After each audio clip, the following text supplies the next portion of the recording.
Hi, welcome to Sister Talk TV show. I'm your host, Deetra Kelsey. Wow, has it been a crazy, week now, 2019? So much is happening. But here to discuss it with my sister friend, all the way across from me, Rhonda Handsome, comedian, director, actress, superwoman, anything. Also known as Passion. Yes. Also known as Passion, which is my favorite name. Also, but sitting next to Rhonda, or me also, is Maury Moss, Community Board 10 member. Thank you all for coming to Sister Talk TV show, because we have a lot to discuss. We're going to talk about Donald Trump, the government shutdown, that damn wall. Michael Cohen, somebody's singing like a bird, huh? Is it a distraction, or is this very important that we should know about this? Tell us. Let's go ahead and start with Michael Cohen. He's singing like a bird. I think February 7th, he's going to, answer questions by the House Committee of Ethics about him and Trump's business liaisons and stuff. Do you all think this is the beginning of the end for Trump? And do you all think so? Also, 212-757-1398. 212-757-1393. Go ahead. People have been saying this is the beginning of the end for Trump since he rode down that escalator to announce his candidacy. Exactly. Okay? The man has been like Teflon, and either the wheels of justice and investigation are grinding so slowly that he has not been snagged up yet, or he's going to get away with minimal punishment. Well, he certainly is setting it up for him not to be punished with these nominations. Well, that's what you do when you're a dictator. To the Supreme Court, yeah. That's when you do when you're an authoritarian ruler. You set things up like that and demonize your rivals. Yeah, what do you think? I'm just reminded of a president. I don't know if I need to say his name or not. He says, when you are the president, there are no rules or whatever. And I mean, that's the mindset that, some presidents get into when they get that power. And that's why the American government has checks and balances. I don't know what the outcome is going to be. And I would concur with what you said. I mean, and this government shutdown, I don't know. Trump shutdown, which he took responsibility for. He says, I will take the mantle for it if you want. The Trump shutdown. This is really crazy, because he has the TSA workers, who check the baggages, and like Stephen Colbert said, check your testicles as you're going through the airport security. I mean, none of that is happening. People are calling in sick, and according to the newspapers, that they are quitting. I'm done. I'm just done. I'm tired of checking people's, private parts. I'm done. Well, he has the nerve to lie and say that most of these people being furloughed, most of these people not getting paid, support the Trump shutdown. And that's a straight out lie. These people have mortgages coming up, tuition bills, gas bills, light bills. Yeah, and see, that's just extreme. I mean, these are people's livelihoods, and the American people are not clear on what this wall is really about. We're not, what walls haven't helped Berlin, they haven't helped. I mean, we could go down the list of walls. But Mari, your point is so valid, because what I understand is that it was just a device to help him keep the crowd riled up about immigration. It was never really about a real concrete wall. It was a mnemonic device, a meme for him that was easy for him to connect to keep his base fearful and rabid about immigration.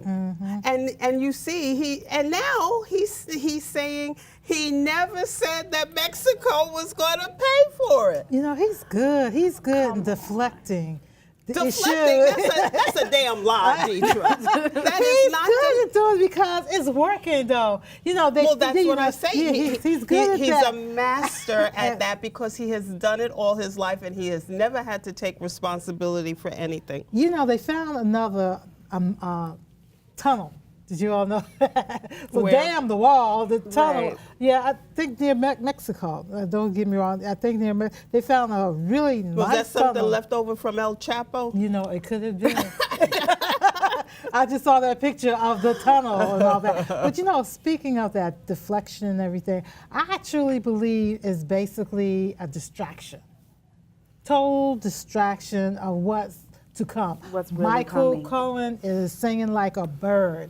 He's manning up, saying, I'm taking the responsibility, but I'm not going down alone. But we don't know that, I really agree with your point about distraction because it is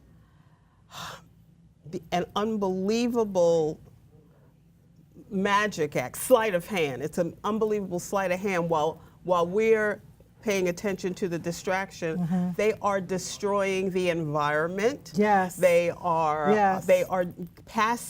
putting in judges, very conservative judges, and they are doing things that we may not understand are affecting us for decades, putting things into position for decades. And Michael Cohen, I don't know, there's so many liars around this liar in chief that when I hear that Michael Cohen's going to talk, I just hear that phrase, how can you believe me now when you knew all along I was a liar?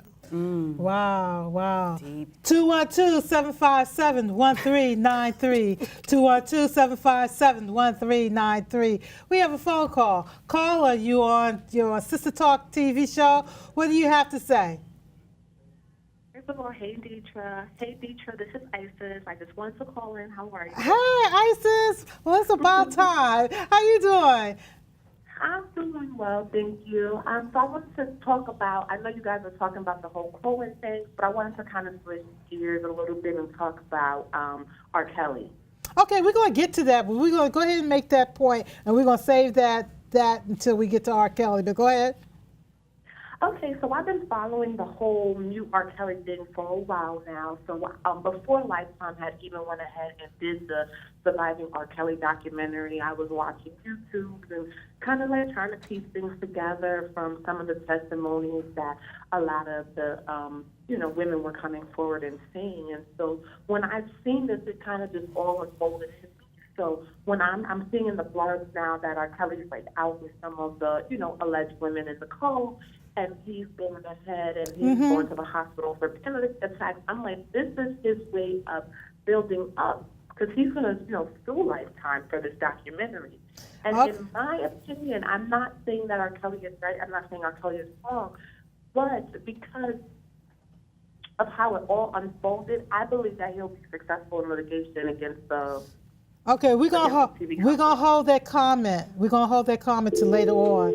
But you're right. And I wish she didn't hang up. Isis, thank you for calling. Isis is a new mother, and we follow each other on Facebook and social media, and she has a lot to say. But we're gonna hold that thought. We're gonna hold that comment because we're definitely gonna turn up the heat on R. Kelly, and we want people to call in. But first, we're gonna still stick on Trump because it affects all of us. But before we do, we're going to take this video. Watch this video. Congress with a detailed proposal to secure the border and stop the criminal gangs, drug smugglers, and human traffickers. It's a tremendous problem.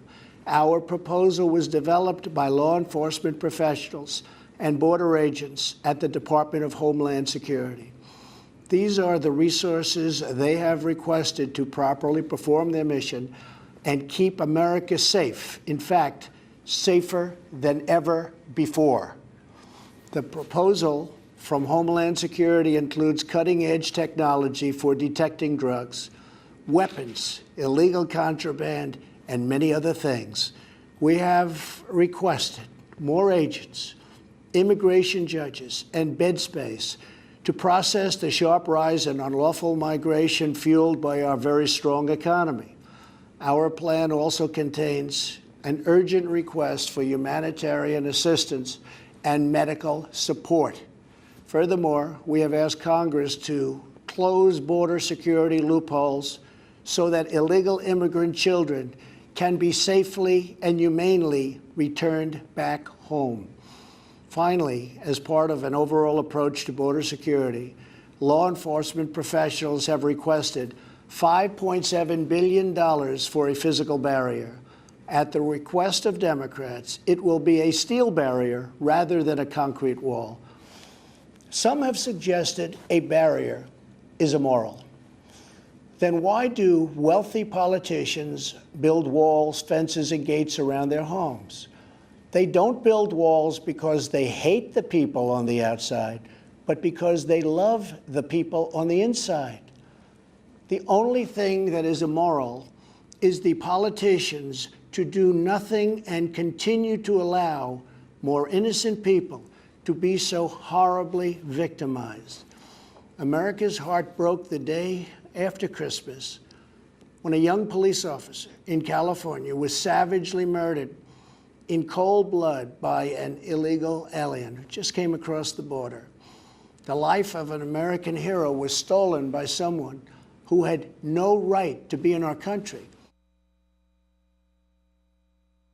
Interesting. Like I said, he is so good in deflecting what's really going on, the issues that we should be concerned about. And it's so blatant. You know, this thing that he just said, I mean, for anybody to agree with what he's saying, I think wrong with them.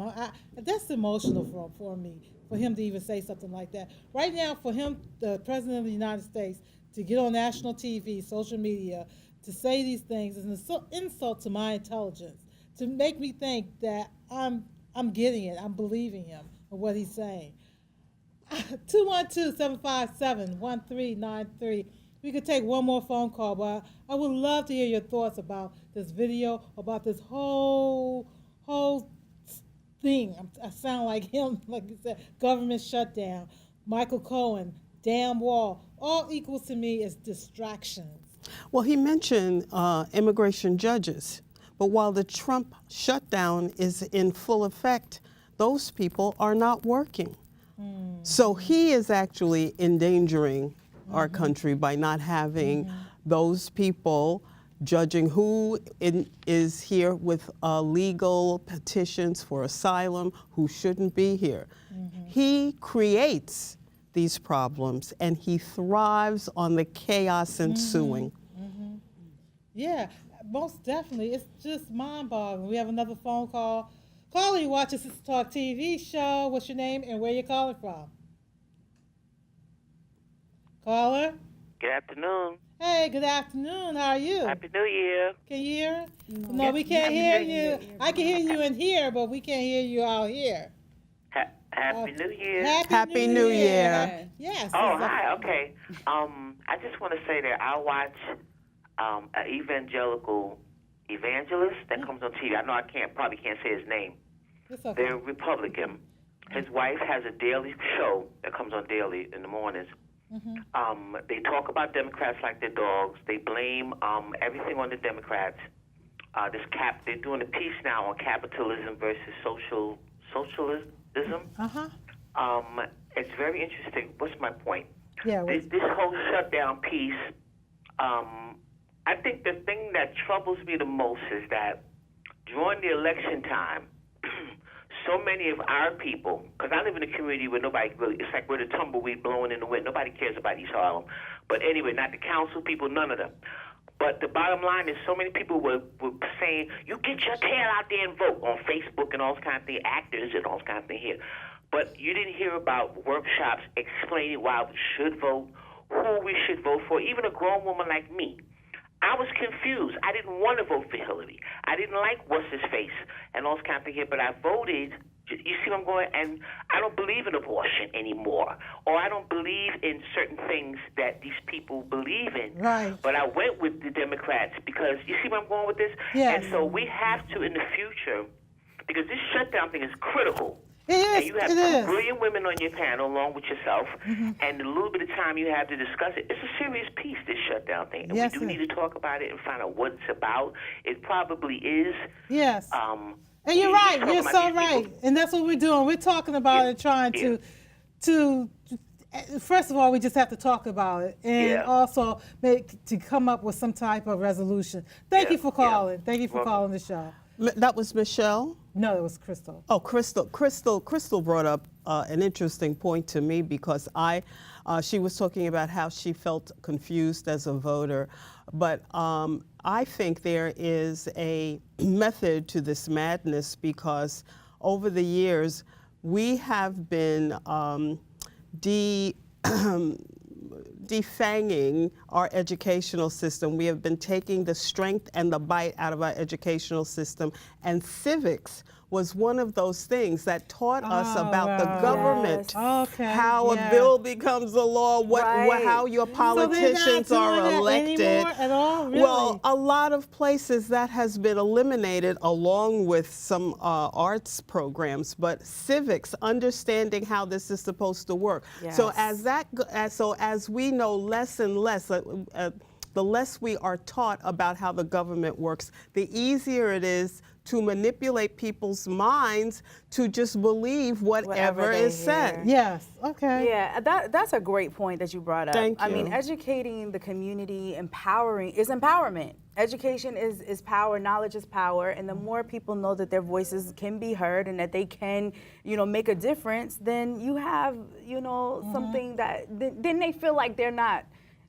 on mute, I guess I should say. Then they feel like they can't, they can breathe, they can say what they need to say and feel free. Yes. And that's what this country is supposed to be about, freedom. But where's the freedom in what we're experiencing today? I mean, I don't know. I mean, again, I hear Trump's points, I hear his points, and there are some points, right? Don't look at me when you say there are some points from Trump.